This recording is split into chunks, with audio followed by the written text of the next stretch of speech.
Good morning, and this is class for first year BA. We are dealing with the Upanishads.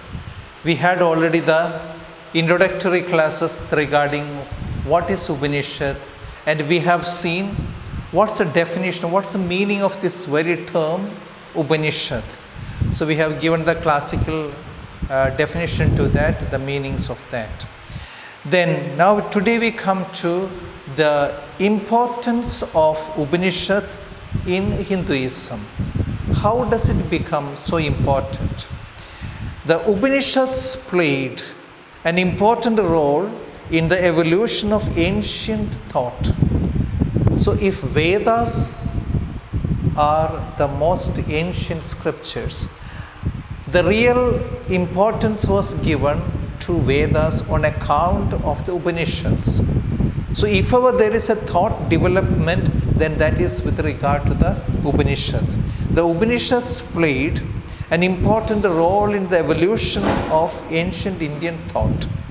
Many schools of Indian philosophy, sectarian movements, and even later day religions like Buddhism, Jainism derived directly and richly from the knowledge contained in them, contained in the Upanishads. So Upanishads or the Vedanta, end of Vedas, what is stated there, or the condensed form of knowledge in a short phrases but very elaborate and rich in content. And those were the things which were researched, developed and thought about, and if at all the Vedas got an importance, much depends on the rich meaning and content of the Upanishads. Otherwise, what would have been the state of the religion? Otherwise, religion would have remained superficial rituals and rites and become vulnerable to such superstition and obscurism. So that would have been the state of the religion. So without a deeper insight into the philosophy, perhaps there would not have been any development. So the Upanishadic thought, the deep philosophy involved in, that has given meaning, purpose, a particular aspect with regard to the understanding of the religion. So in a way we can see that the development of thought has come on account of the Upanishads. If today Hinduism is able to attract the attention of many contemporary thinkers and scholars from diverse backgrounds, not only from India but elsewhere, the credit goes mainly to the spiritual and philosophical knowledge of Upanishads and their ageless wisdom. So all the attraction, not only here in India but elsewhere or the whole world, if they are attracted towards the scriptures, it's mainly on account of the Upanishadic thought or the Vedanta, end of Vedas, the philosophy that is involved there. So that is something which is going beyond the boundaries of the India. It is of traveling. That means the idea that is contained there in the Upanishad, it is trans-religion, trans-world or beyond the world it is. So that is the importance or the attraction that is drawing. Regarding the Upanishad, Schopenhauer comments thus: the access to the Vedas by means of Upanishads, in my eyes, is the greatest privilege which a still young century may claim before the previous centuries.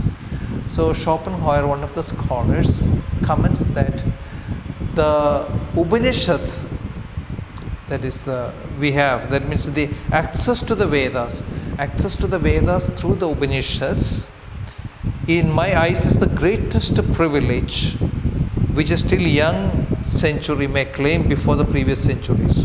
Upon reading the French translation of the Upanishads from Persian by Anquetil du Perron, he said, "It is the most satisfying and elevating reading, with the exception of the original text, which is possible in the world. It has been a solace of my life, and it will be a solace of my death."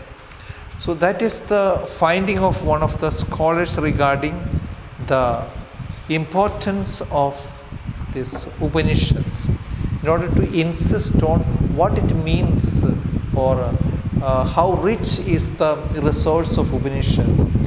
In a way, it gives meaning to all the other things. It is end of Vedas, but the Vedas gets its importance from Upanishad, the thought, the rich thought.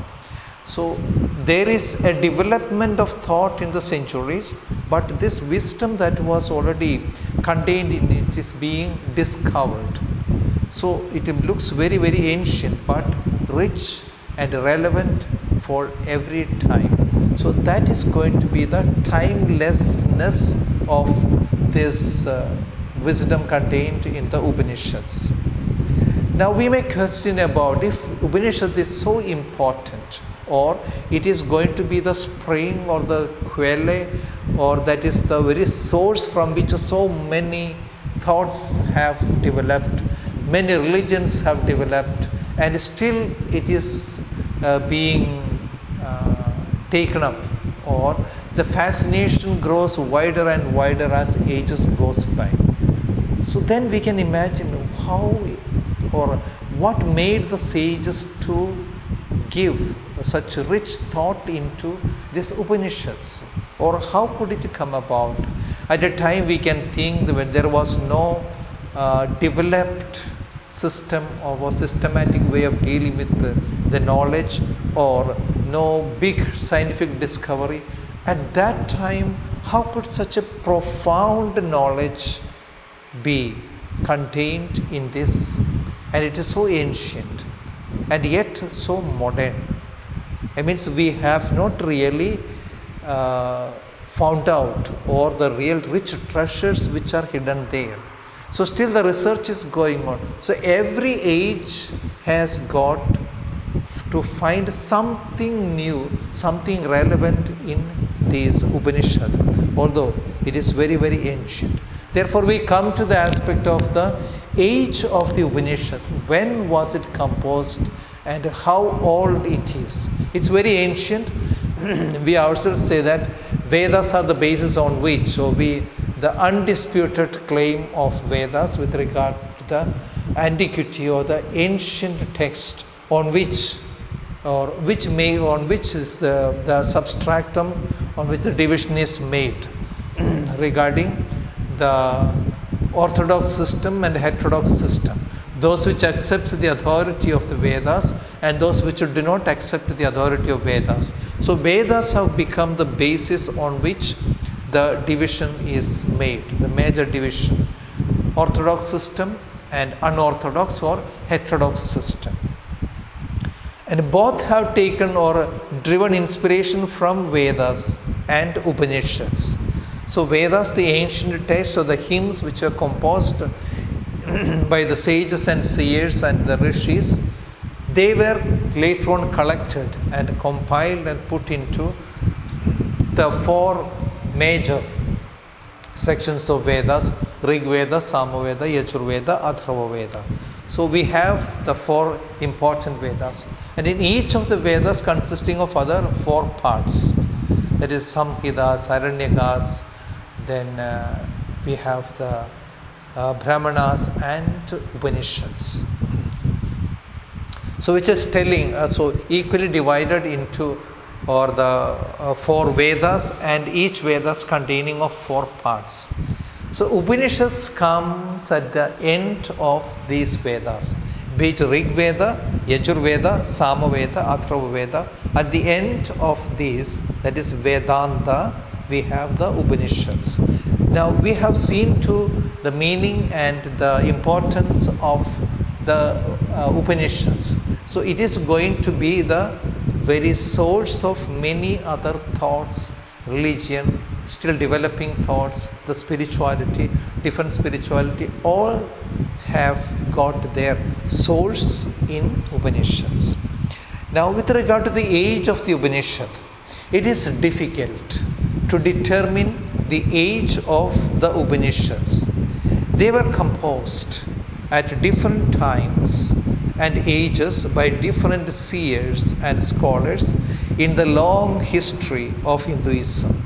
Some like Brihadaranyaka, Chandogya, Taittiriya, Aitreya and Kaushitaki Upanishads are the oldest, while some were composed during the medieval period up to 17th and 18th century.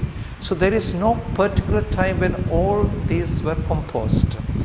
So Upanishads as such, when the composition of Upanishad, very difficult to exactly pinpoint this is the time. So it has taken a long century of its development and formulation. Among the oldest we have the Brihadaranyaka Upanishad, Chandogya Upanishad, Taittiriya Upanishad, Aitreya Upanishad and Kaushitaki Upanishad. They seems to be the oldest. Then again we have, while some of them were composed during the medieval period up to 17th and 18th century. So we have a long line of thought starting from quite ancient time. If you ask when the Vedas were composed, very difficult to say. But they are very, very ancient. And therefore, what we can say about the Vedas is that at such a time, so ancient, so primitive, that is to an age we can go when there is no developed civilization as of today, which we can say. And therefore, at that time, people to have such an insight, it's almost an impossibility. And therefore, Vedas are inspired texts, some which they were the enlightenment which received by the seers, the rishis and the acharyas who had spent much time meditating over the fundamental questions about life, and what their insight they composed into poems, poetry, and which was handed over to the generation to generations for a long time, long period of time through that oral tradition. A teacher would teach a few of his people, imparting this knowledge, and thus it went on for quite a few centuries like that. It's a long period of time. And what has happened in the course of time, things get lost. The retaining power of a person is not equal in every age and every time. So there is a tendency to forget certain things, perhaps to add up certain other things or new knowledge which is developed in the course of time. All things are possible. And therefore, it is difficult to determine the age of the Upanishads. They were composed at different times and ages by different seers and scholars in the long history of Hinduism, or the long history of its development of the scripture. It took a very, very long time. The oldest Upanishads, or at least a portion of them, were probably composed during the early Vedic period when Vedas themselves were in formative stages, and the Atharva Veda, the fourth one of the series, was not yet formally recognized as a Veda.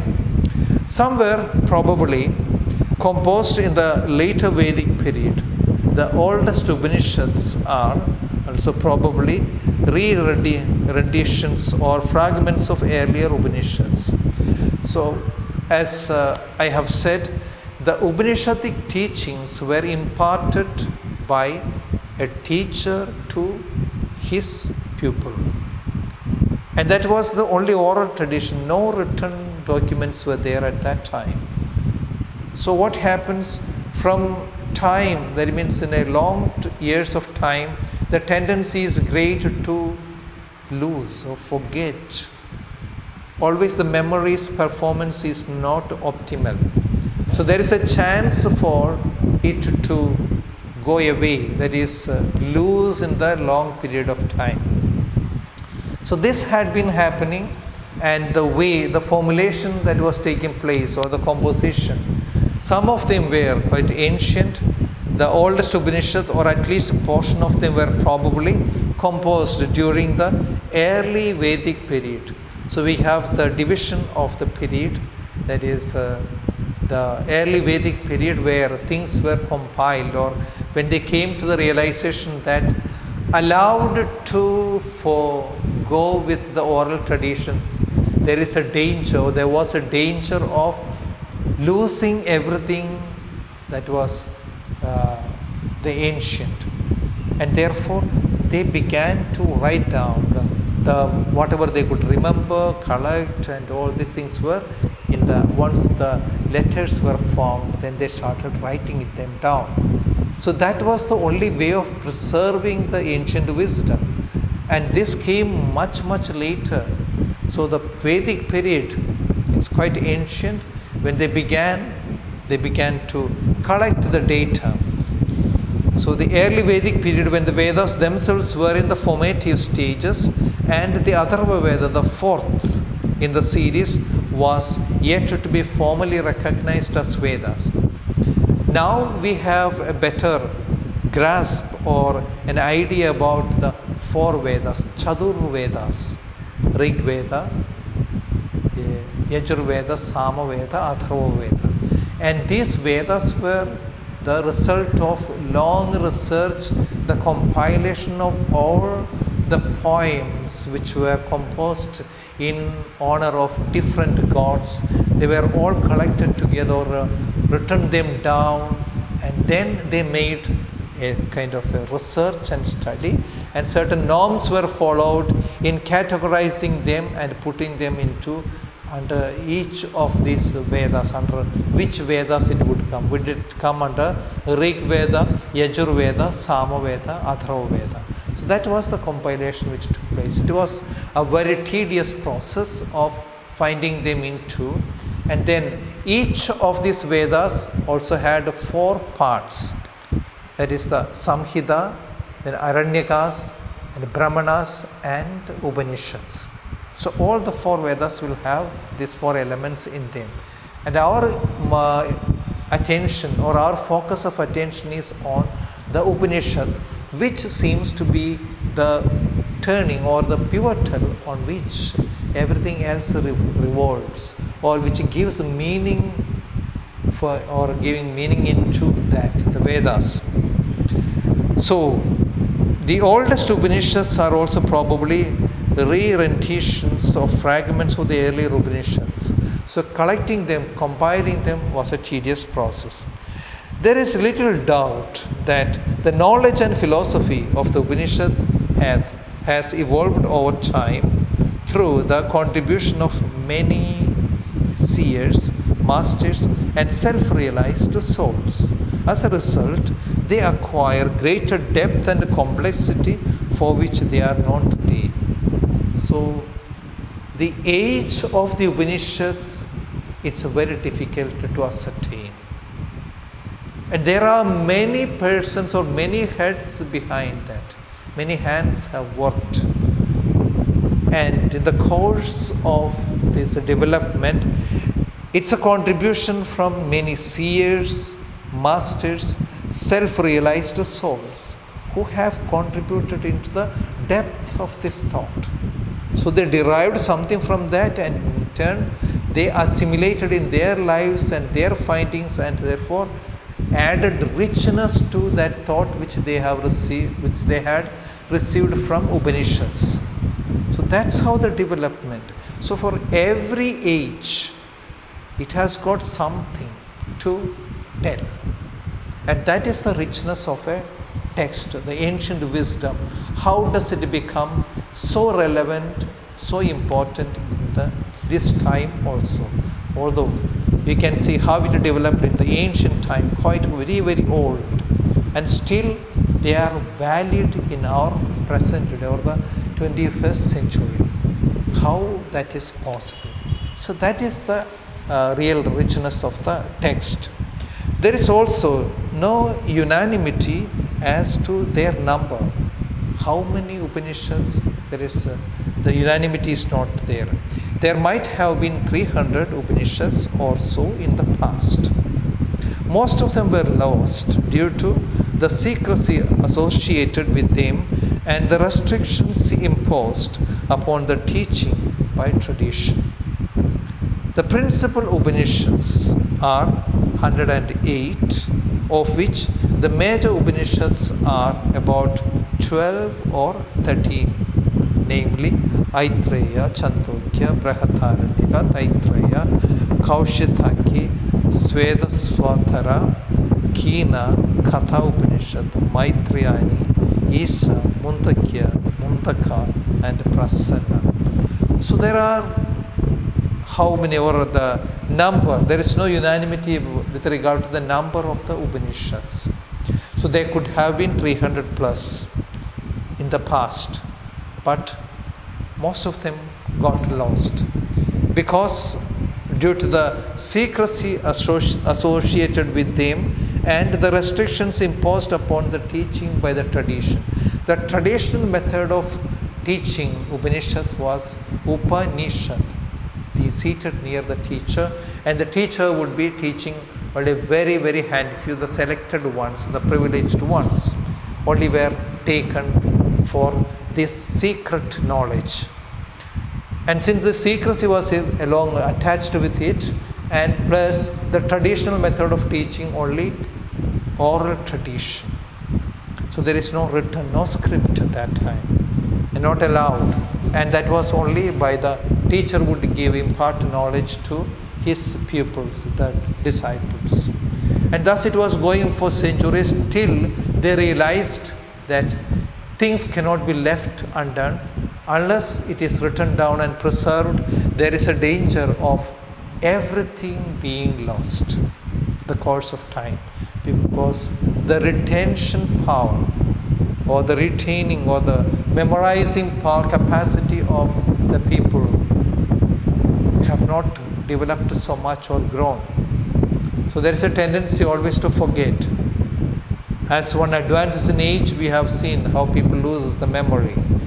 When they are young, quite different. They could remember everything and they were very quick to do. As you advance in age, there is a tendency to forget things. Same thing happened in the oral tradition. So teacher in his younger or youth, perhaps he was able to master or memorize much more. The course of time, slowly and gradually he loses that capacity. Along with that, the ancient wisdom also dying out. So therefore, no unanimity with regard to the number of Upanishads. Some say it would have been 300 plus, and others say most of them are lost. And the principal Upanishad, at least 108, of which the major Upanishads are 12 to 13. So there are major and minor Upanishads. The major ones, the agreement has come to around 12 or 13 major Upanishads are there. And among those major Upanishads are Aitreya Upanishad, Chandogya Upanishad, Brihadaranyaka Upanishad, Taittiriya Upanishad, Kaushitaki Upanishad, Svedaswatara Upanishad, Kina Upanishad, Katha Upanishad, Maitrayani Upanishad, Isa Upanishad, Mundaka Upanishad, Mundakya, Mundaka, and Prasanna Upanishads. So about 30 or so are also classified as minor Upanishads, since their knowledge seems to be derived from the previous Upanishads. So there are 12 to 13 principal and maybe around 30 or so the minor Upanishads.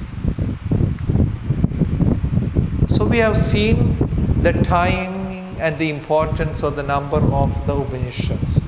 Although there is no definiteness about it, but the teaching and the knowledge that what we have been handed down the ages, there seems to be very rich. And there is something for every age to be found from this text. So that way this text remains beyond time, beyond space. So that is the a great advantage or a great thought or wisdom in these Upanishads.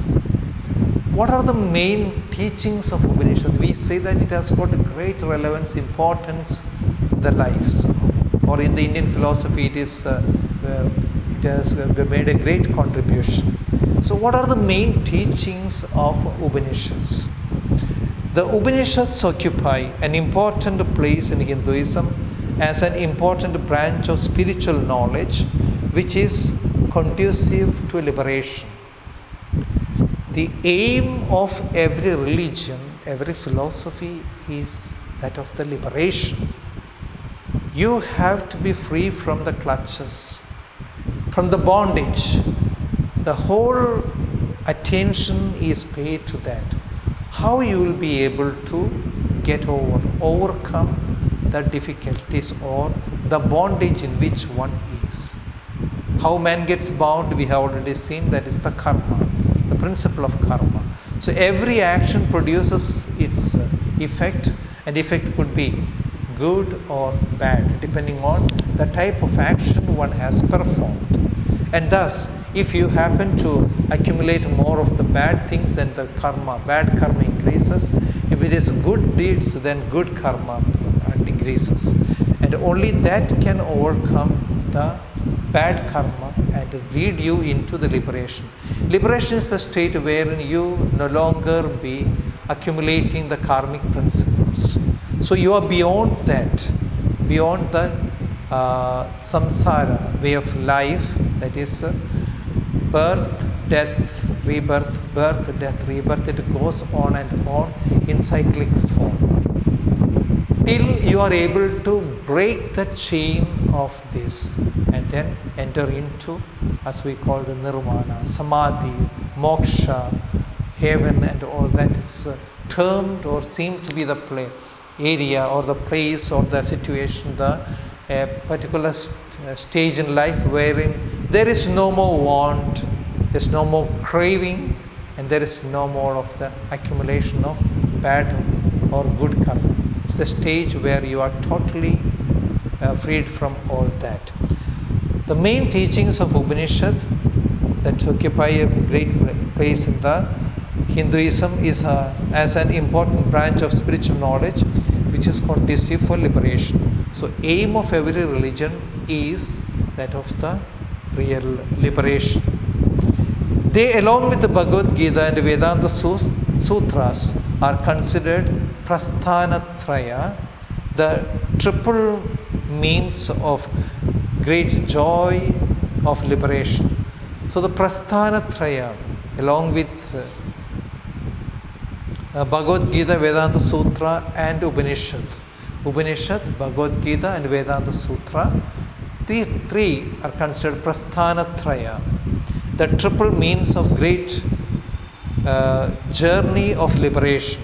So the great journey of liberation, what you require is this Prasthanatraya, the Upanishads, then the Bhagavad Gita and Vedanta Sutra. However, the Upanishads are not well structured or systematic. The same chapter or section may contain many ideas loosely put together without any correlation between one verse or another. You may also find in them repetitions and redundant information. So that is with regard to the main teachings. What are the main teachings involved? We are coming to that. What are the main teachings? But in nutshell, we can say that the main teachings of Upanishads, it is meant for the liberation, the liberative knowledge, the liberative action that is performed by this Upanishadic teaching. So the first aspect what is taught in the Upanishad is about the Brahman, the idea of Brahman. Who is Brahman? What is Brahman? What is his role? So this expression of Brahman that we will find very dominant in practically all of Indian philosophy, any system which you take. So there is a mention about the Brahman. Who is Brahman? What is Brahman? He is universal, supreme self, the highest God of Hinduism, who is the source of all and the destination of all. He is described as the indescribable, eternal, and indestructible, mysterious supreme being who is known and unknown, with form and without form, and transcendent and immanent. So these are some of the way that we define who is Brahman. What is the definition that you would give to Brahman?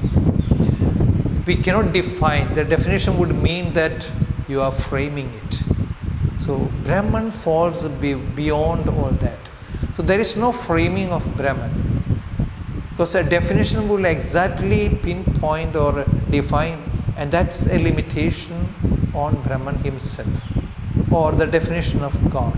So God is beyond the definition, much more than that. What you say about God it is also, but that is not the only thing. There is something beyond that. The same way Brahman, the defined Brahman and the undefined. So he is at the same time transcendent and immanent, both. So the dualities are present here. He is described as the indescribable and indestructible. Indescribable and indestructible. Mysterious supreme being who is both known and unknown. To a certain extent known, but practically the lion's share of the knowledge of Brahman is still hidden. We do not know. So what we know is only a partial knowledge of Brahman.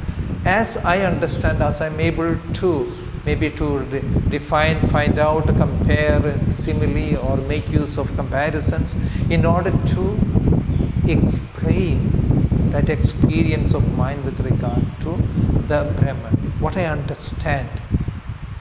A human as we are limited. We don't have that infinite capacity of that thinking. So there is a lot of limitation that is placed on us. Not everything that best what man has got. So there is always a tendency in us that is to not to grasp, but at the same time to grasp. So that's going on and on. The main teaching first item is that Brahman. So he is a universal supreme self, the highest God of Hinduism, who is the source of all, the destination of all. He is described as the indescribable and indestructible, mysterious supreme being who is both known and unknown. That's the first one with regard to the Brahman, the highest ideal or the highest supreme self in the Upanishadic teaching, Brahman. The next main teaching in the Upanishad is the Atman. So Brahman and Atman. Atman is the individual self, an aspect of Brahman, who is pure, eternal, indescribable, and indestructible in his transcendental state. In the field of nature, he becomes the embodied self, that is Jivatma, experiences duality and undergoes numerous births and deaths until his liberation.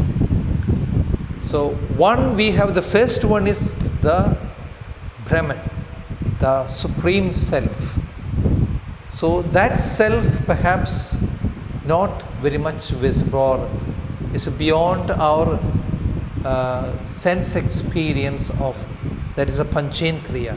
Through Panchendriya we are not able to grasp that Brahman. So what we understand Brahman, perhaps that is a particle of that is in the self, the individual self, that is Atman.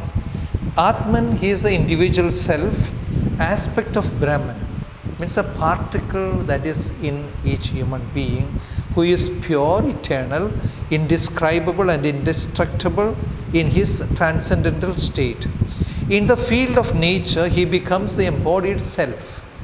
So, that self, Atman in the embodied, or Atman being embodied is the Jivatma, experiences duality and undergoes numerous births and deaths until his liberation.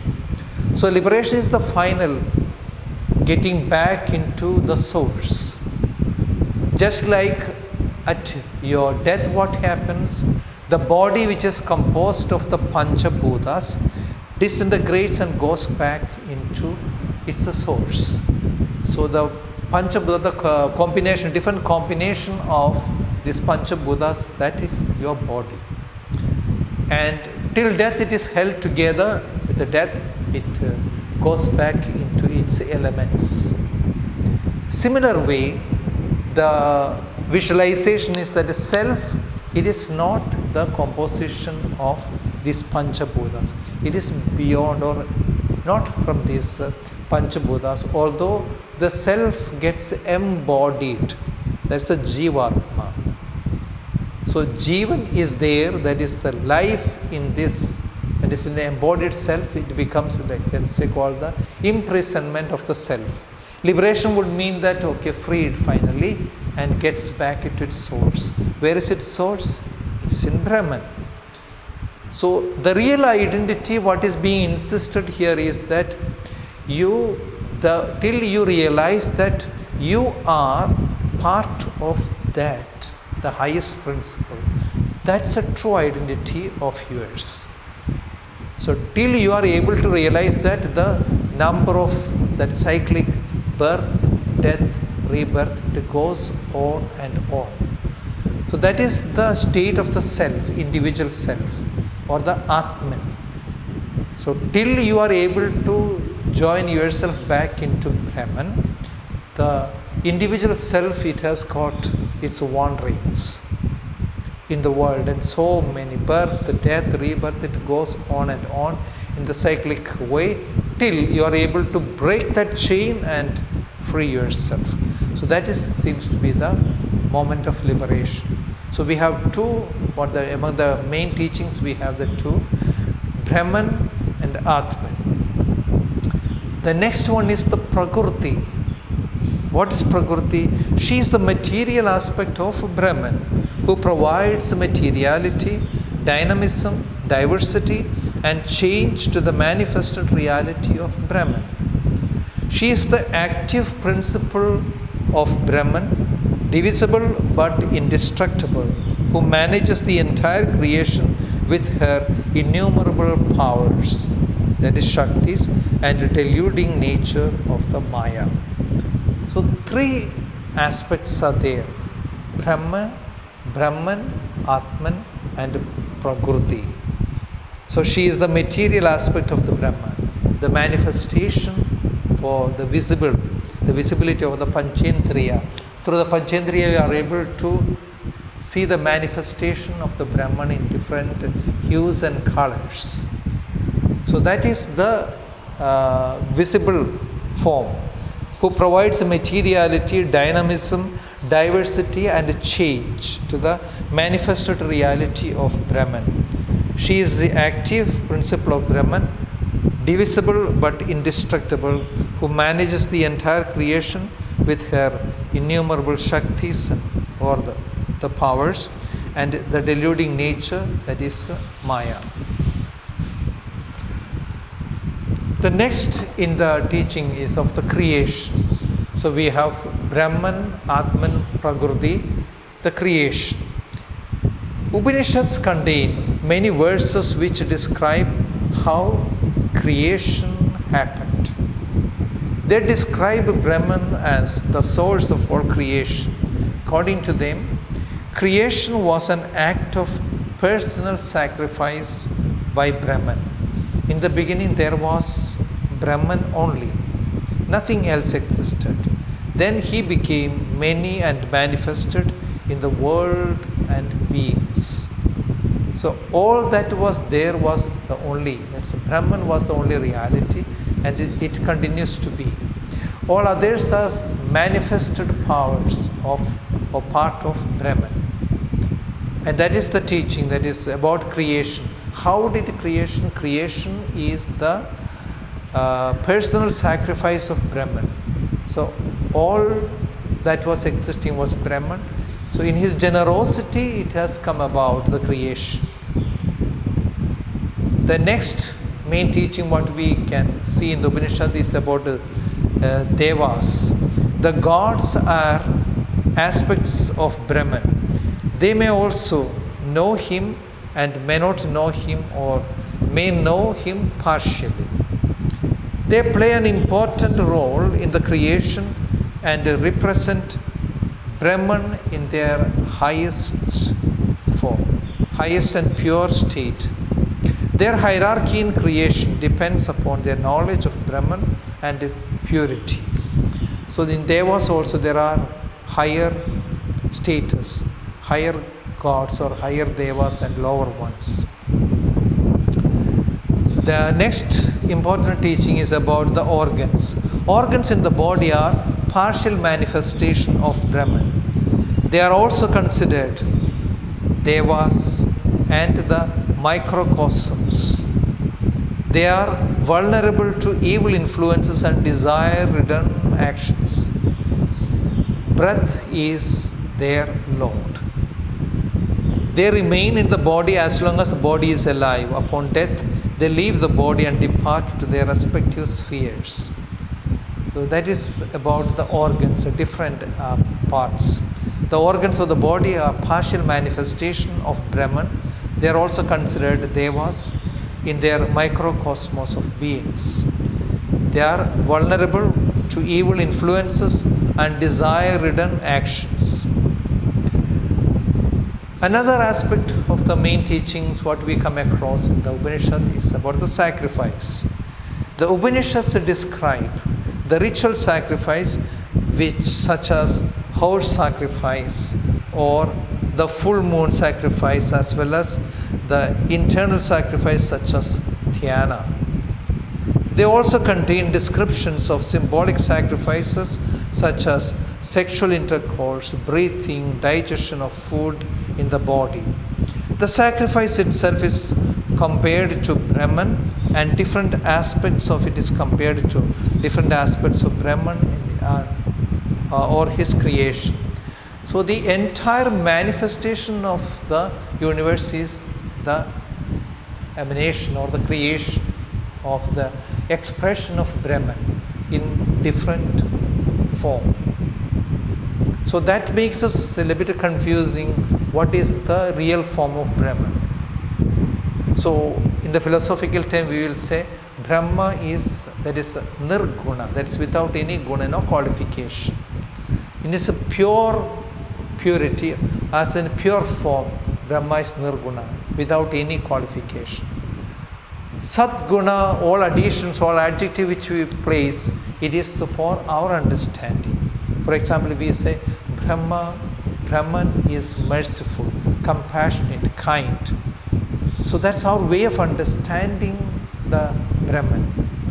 Because as such as a pure idea, very difficult to grasp. So we need to diversify into the aspect of the qualities which we understand. We experience these qualities in others, and we are also part of that. The compassion, joy, happiness, freedom, and like that things we are able to grasp, and therefore these are attributed to Brahman himself. So particle or part of the Brahman. The same way sacrifice, the Upanishad describe ritual sacrifices such as horse sacrifice or full moon sacrifices, as well as internal sacrifices dhyana. They also contain descriptions of symbolic sacrifices such as the sexual intercourse, breathing, digestion of food in the body. The sacrifice itself compared to Brahman, and different aspects of it are compared to different aspects of Brahman or his creation. So the entire universe is the manifestation of the one Brahman.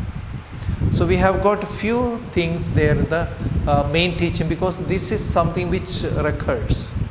Brahman, Atman, Prakriti, creation, devas, organs, sacrifice.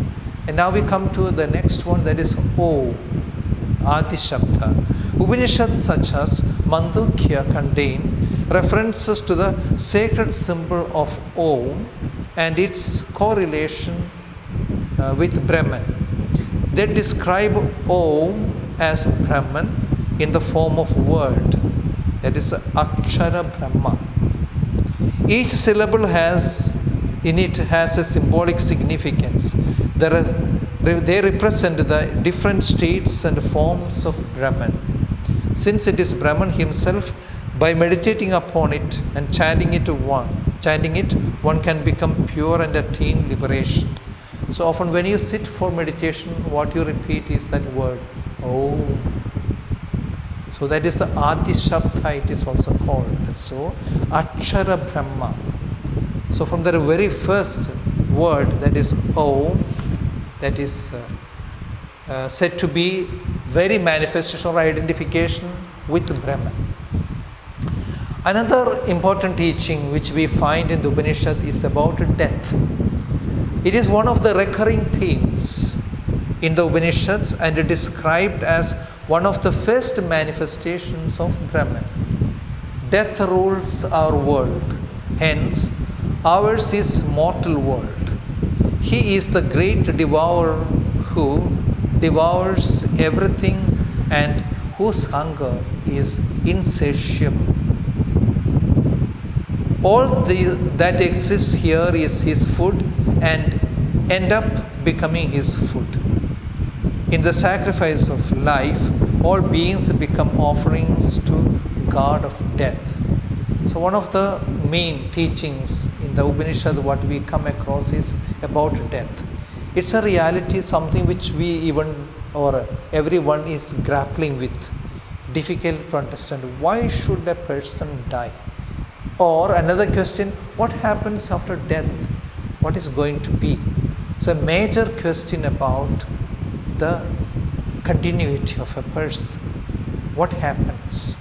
Now there is life, now I am able to move about, enjoy and life. And only I can see myself that as years go by, I am advancing in age. And the possibility of life, it may be 80, 85, 90, like that. A short time, not permanent. So everything that has got an existence here on earth, it is also going to disappear sometime. It's not going to be there at all. So that is the stage in which it is. So death is a major theme that's also being dealt and taught in the Upanishads. Then we come to the yoga. So another teaching which we find important teaching is yoga. Reference to yoga are found in several Upanishads. Some Upanishads are also known as Yoga Upanishads since they exclusively deal with the theory and practice of yoga.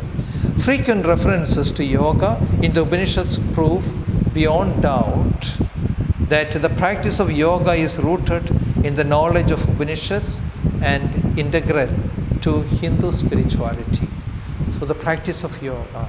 So certain things are said about the concentration of mind, the power which a human person has got to concentrate and focus his attention to, and thus to understand the realities.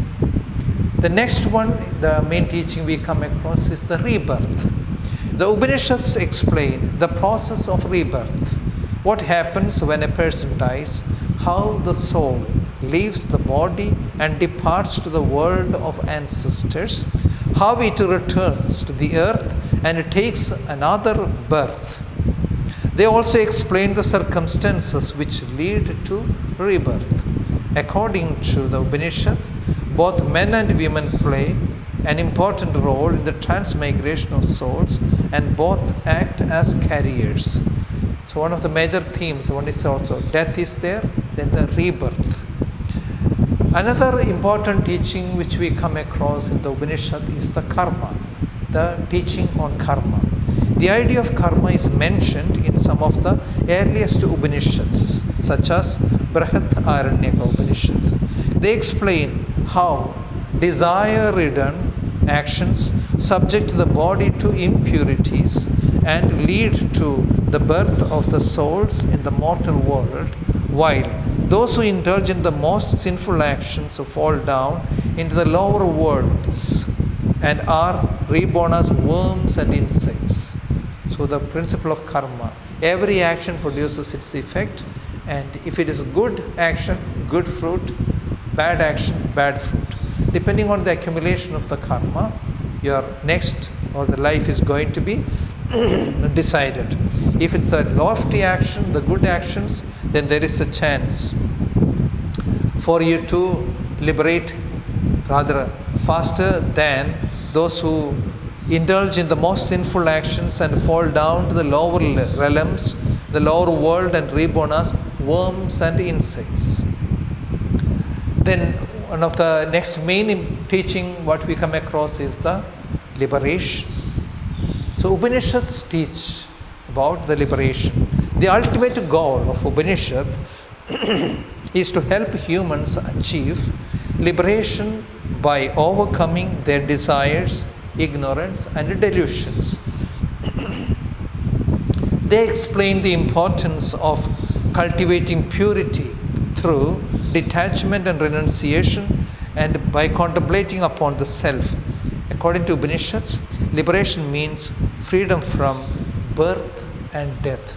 So it's a stage wherein you don't undergo any more of that birth and death, a permanent joining with that is the Brahman.